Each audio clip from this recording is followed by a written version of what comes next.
но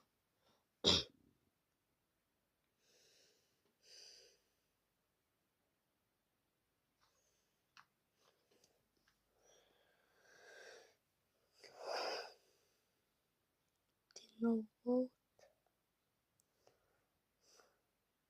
я не слезу.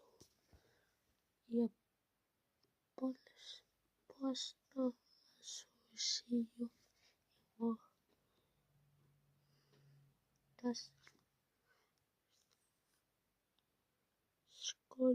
Сколько людей